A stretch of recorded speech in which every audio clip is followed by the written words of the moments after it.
Bw'otunuulira ebintu kati ebisinga okutuleetera ku nsimbi mu nsi yaffe eno Uganda z'emmwanyi awamu n'ebirala ebirimibwa, ate ng'abantu naddala abantu ab'omulembe guno omuyivu banyooma nnyo era ne babuusabuusa ne batalowooza nti ebintu by'okulima n'obulunzi nabyo bireeta ensimbi kati ng'oggyeko emirimu giri egy'okutuula mu woofiisi.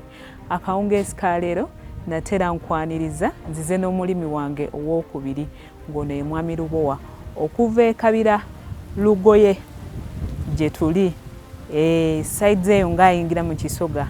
Ono nno omwami wa njawulo nnyo kubanga waakunyumiza olugendo lwe olabira ddala nti enkulaakulana ye ezze nga erimu amakoona mangi n'ate mu byonna amaze n'agguka n'atuuka eyo gye yandibadde aloota okubeera.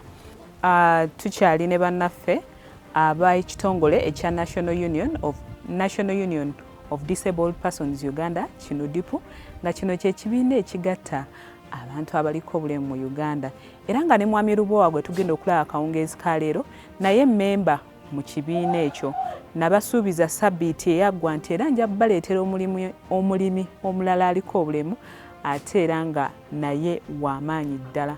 Nkwaniriza nnyo mukwano gwange alaba puroguramu Osobola. Nze Sarah Oringa ogikuweereza. Katusimbule.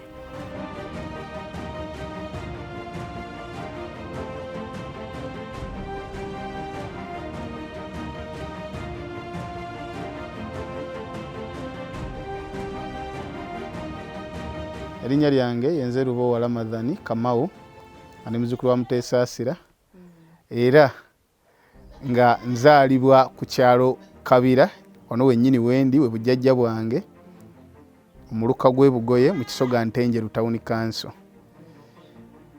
Era nazaalibwa wano, taata wange Kyamukisa Mubi, ye Hussein Nagimeese, yafa nga ndi muto saafuna mukisa kumulabako. Kuba alabika yafa nga n'emyaka ng'ebiri kati saamutegeera. Then nembera ne maama, ne second born wa mama wange gyali Nami ya Christine. Daddy bwamala okufa ng'obufumbo ne butataaganamu awo, mami yanzala akyali muto naye n'agenda ne yeeyiya n'afuna taata omulala. Mami nanteeka ewa jjajja. N'obulemu bwange okubufuna bantegeeza nti natambulako empeza emyaka nga 3 bwe natandikira okulwala omusujja oza kati gwe tuyita polio. Naye mama wange ye mukunnyonnyola agamba nali musajja omunene alina amagulu amanene, genda olaba nkogga amagulu gaggwamu amaanyi, ne bafubako Katonda n'anfuula kino kyendi. Naye mukyo yebaza Katonda nti nasigala nkyali mulamu era nga bakyampita omwana wa gundi, oyo mwana wa gundi.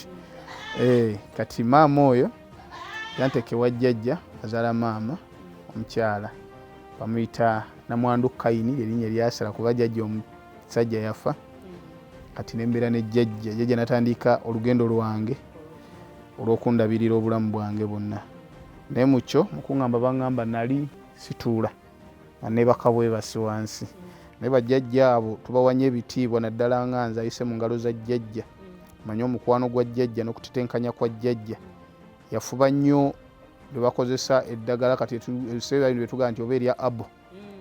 N'anoga ebbombo biki n'agenda ng'anyiga mapeera, ebikoola by'amapeera ebyo bwe bityo ng'anyiga enkizi. Katonda we yamuyambira enkizi ne ziyunga. Nenziramu nensobola okuba nga ntuula n'okutambula ne kukola ki? Nakugaana. Naye nebaza Katonda nti era Katonda andabiridde nange. Andabiridde nembeera okuba nti nsobola okwejja mu kifo ekimu ne ngenda mu kifo ekiddako.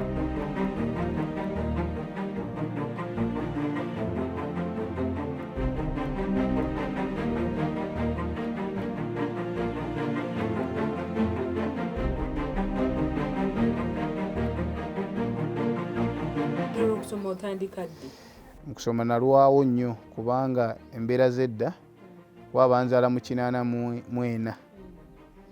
Kati ebiseera byawo okusoma nga kuzibu nnyo olw'ensonga nti amasomero ge twandisomeddemu gaali nga wala nga distance nnene. Kati okuvanga wano tuuka wali essomero otambulawo kilomita nga 5 kati ate nze ate alina kagaali biseera ebyo nga kizibu nnyo naye jjajja wange yagezaako afunayo ka bicycle abakojjaawe bansindikako ne bantwalako ku ssomero wajja nako ne kafa jjajja n'ayiiya ne banfunira kawirucheya waliwo ebiseera ebyo gavumenti nga waliwo ebitongole ebigaba obugaayi naye tebwalinga bulungi nnyo naye jjajja yakanfunira nensobola okugendako ku ssomero awo ekaafa we nakoma mu kibiina ky'omukaaga we nakoma seeyongerayo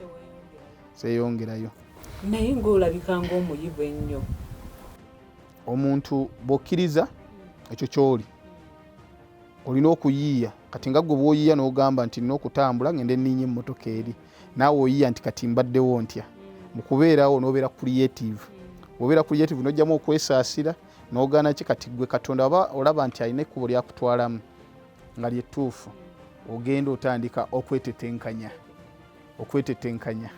enyabo ti olwo obulamu obutandika otya ng'omaze senior P6 nabeera ku kyalo kuno nga nsaayira abantu enzija zaabwe n'obulemu bwange nga nfuna oluso kubanga jjajja wange yakaabanga nnyo ng'agamba bwe nva mu bulamu bw'ensi omwana ono asigadde atya n'ekika kyaye nga babuuza asigadde atya jjajja nga yaddira enkumbi buno obutono n'akatema omuyine obumpi kati nga akakuwa naga akanyigire wano mu nkwawa kwata kakutiya teeka wali weekwetule genda ng'okola ki ng'olima nenkijjamu okulima nentandika okulima nsobola okulima emmere gye tulyako awaka nsobola okusaawa ku lujja awaka ng'omwana omulala bw'akola ki bw'abeera bw'asobola okukola emirimu era nga n'okunoga emmwanyi nzinoga awaka olumu we guba nga miwanvu tugenda ne bannange ne bagenda bo ne banoga nga nze bwe nnonda eziguddewa wansi nga kwegajja gyanjigiriza emirimu ng'omwana omulala yina bwe balina okukola ki ku kyalo gye wasaawanga bakuwanga sente mmeka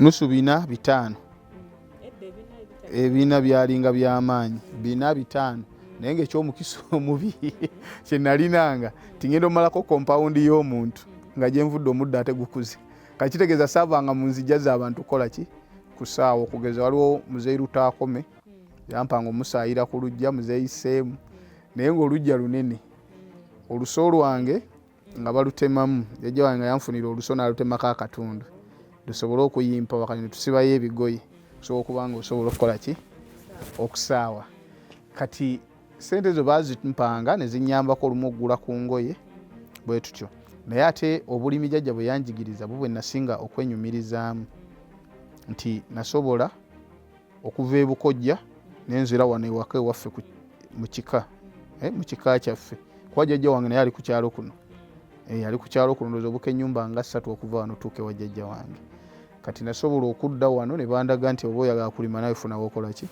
woolimirako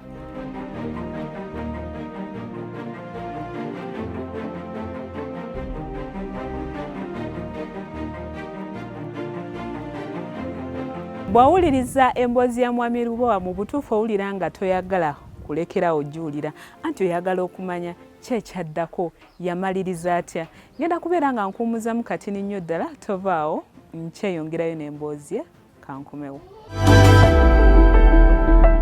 ku mateeka g'emmere oba amateeka g'ebyokulya singa oba olina ekintu ekingi ky'ofumbye n'olya ne kifikkawo kitereke ate okyongerezeeko olulala oba olabe engeri gy'okyongerayongeramu ebirungo osobole okukirya olunaku oluddako nabwe kityo okusuula emmere si kirungi olwo nno tugoberera omulamwa gw'abannaffe bano abanudipu abagamba nti food security katweyongere n'emboozi ya mwami Lubowa tovaawo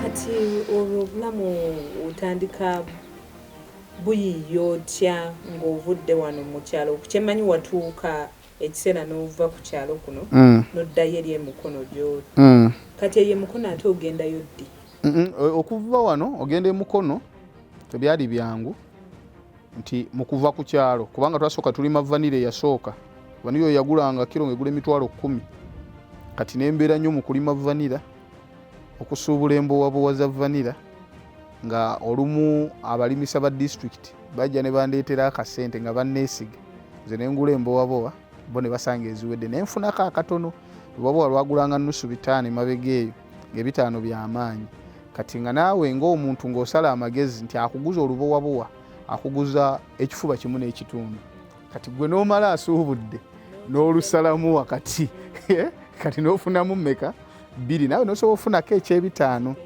ekitegeera kati awo obulamu bwawe mbutandikira bwe tumaliriza awo kunongera abantu Uganda ya leero naye guno omulembe gwa President Museveni ne gavumenti eriko gulinako bwe gukyusiza abantu batugiyite omuzungu agiyita mindset change gukyusiza ku bwongo bw'abantu nti edda nga bw'oyagala omuwala omuntu aliko obulemu bulabanga gwatwala ekikoligobe ekisiraani mu famire eyo katono kwaliko omuwala omu gwe nayagala naye ng'omuntu naye bazadde be ne bantwala saketi nga bagamba tekikola ki tekisoboka timukunjiri by'emisinde nenziruke wa mama wange Katente kati wabawo ekitongole ky'abasisita bali mukono bayitawo mu convent bajja banoonya abantu abaliko obulemu we nafunira omukisa ne baŋŋamba bagenda kunnyamba ne bantwala erweza ku ssomero ly'abaliko obulemu okusoma ebyemikono naye nali sinnagenda awo taata oyo yalina obuyumba ennyumba z'emukono n'antwala emukono n'agamba ogira obeeraawo naye nga bamama bange bebaza ebiseera ba step maza bamama bange basobolanga okundabirirako nga tufuna emmere ne taata nga naye bwandabirira ono girlfriend gwali osimye tetwadda mukwatagana kwolwo gyali giwunye gyali giwunye ne bamunemesa bwe ngenda erweza nenkuguka mu kukola engatta empya n'otunga amasuuti awo yali 27 navaayo namalayo emyaka 2 nenkomawo naye mukomawo kwange nakomawo nga saagala kudda mu kyalo naye nga sirina ntandikwa gye ŋŋamba nti ngenda kutandikira wano nali mugonvu nnyo ku ssomero gye nnali kati nga baleetera omusomesa waffe contract ez'okukola engatta empya kati ate nga nze alina speed n'obukugu eyavaamu amangu kati omusomesa buli twafulumyanga peya 10 nga baka akasente kakola ki kampaayo kanyongere okwagala omulimu n'okubeera nga ngwenyumirizaamu kasente kange ako nakatereka nagenda okuvaayo nga ninayo emitwalo gyange gyali 3 kati maama wange olwo ne mwannyina nze nabo ne bafuba ne banoonyezayo emitwalo emirala 3 negiwera emitwalo 6 kati bampangisiza ennyumba emukono bayitayo mu Kitega abamu ne gye bayita mu Kikoza Kikondomu kiri mu Mukono Central Division ne bansasulira emyezi 3 ennyumba yali ya mitwalo 2 omwezi naye nakkiriza kimu nti buli kimu kisoboka era nga mu bwongo bwange nange nkirowooza ngamba nsobola okuba omusajja ng'abantu abalina emikono n'amagulu nti nsobola owasa omukazi nsobola okuzaala abaana nenekkiririzaamu kyensinga okujjukira nti Kulisimasi ya 2007 nali ekikomando kyange n'ekikopo ky'amata olw'ensonga nti nali mpezezza emitwalo gyange 7 ekyandiisa ekikomando emitwalo gyange 7 nagigulamu ekitanda ekya bokisi kiseera ekya bokisi nga kyekiriko kati ate nga mmaze okigula neneerabira nguze nagula 4 ku 5 kati nga n'omufaliso gwe nina inchi 3 kitegeeza tegugenda mmalayo ki kitanda naye nga naye neesunga nti omukyala akola ki ajja kye nalina okukola naddira engoye zino zembeerabeeramu kati omufaliso we gwakoma nengenda nga nsuulasuulawo engoye nembikako essuuka hali omufaliso gwe nakoze eki gujjudde naye bambi yanjagala mu mbeera yonna gye nalimu ate nga embeera yali mbi nnyo kati ne tutandika obeera mu bulamu nga nkola ntunga engatto nenyingira nalina ekitone naye omuntu eyasinga okunnyamba nga ndi erweze Kajansi yali akulira abasisita bamuyitanga Faza Tiboni yali muzungu naye yafa bamuzika na ggulu eyo then yaŋŋambanga nnyo yampitanga Ramadani naffe abazungu tetulina naye tulina mutima oguyamba si sente nti zennyingi okuyamba teziba sente naye omutima ogw'okuyamba aga mu Afirika singa namwe mukola bwe mutyo naawe Ramadan osobola oyambayo omuntu omulala alinga gwe. Naye kyasigala kinnumiriza, waliwo omukyala yankonekitinga mu kitongole kyebamuyita Sinsi ya Siimwe, abeera Mukono Bugujju. Yaŋŋamba yampitanga Ramu ojja sobola, Ramu owa amaanyi, Ramu weefaako, Ramu wekkiririzaamu, tolinga banna abalala, labanga naawe olwana oyambika, oyambika. Kati muzungu oyo ne mbagamba nti kati okuyamba nkole ntya, sirina ssente naye ng'enjiri nnyingidde. Mu kuyamba kwange ne ŋŋamba nti kankole ki, kantandika ekibiina kya Music Dance and Drama.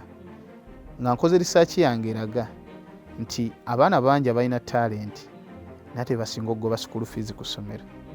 Era abaana abo babeeyambisa mu kukola activity nga ziwezire okugeza nga MDD w'amasomero competition. Naye olumumaliriza bwe bati ebibuzo ne bituuka ne bamugoba ka fees. Yabatajjukira kiri kyakoledde essomero.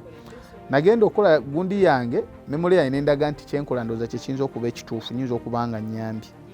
Ne nkwatagana n'emikwano gyange, kwaliko Vincent Sali ne brother wange anzirako, mama gwe yazaala eri. Ne mbagamba tukole ekibiina ky'amazina. Kati benge gye balina amagulu n'emikono nga tebalinamu ka talenti. Ate Mukama n'annyamba nga ne mukyala wange ali talented. Ne mugamba nti tukole ekibiina. Ne tukola ekibiina. Twatandika ekibiina, ne ntandika okuyamba abaana. Emyaka 15 Bukedde TV bwe mwali mu mbutu y'embuutikizi, programu y'embutu y'embuutikizi. Yali oba ya 2 mekawo nga yakatandika embutu y'embuutikizi. Twali Buyukwe ku kisaawe gye yatandikira embutu y'embuutikizi. Nkwenge eyo ya performinga nesinga ebibiina byonna ne tukwata ekyannamba emu nga batwala ebibiina 2 ennamboole mbutu y'embuutikizi. Nkwenge twaliyo. Bukedde yalina baana yaayo gye yali yateeka ku luguudo lw'e Masaka. Ebiseera ebyo n'ebifaananyi baateekangako by'abaana bange abankwenge Kacho Troop, nange kennyini nga kwendi. Olwakadde emboozi ya Mwami Lubowa ngenda kubeera nga nsooka ogikutulirako wano. Naate olw'omukago olujja tugenda kubeera nga tutandikira wennyini we tukomye. Nabwe kityo tosubwa, njagala tumale emboozi y'omwami ono mumanye ebyokulunda bino. Embuzi zalina ennyingi, abantu balundisa embuzi, ebitooke byalina, emmere gyalima, ente zalina, byonna azze abikola atya. Ebyo byonna n'ebisingawo tobisubwa olw'okuna olujja ku ssaawa 2 zennyini. Nabwe kityo tegeezaako omulala. Omukama Katonda kaabankuumire tusisinkane olw'okuna olujja nga tumalayo emboozi ya Mwami Lubowa.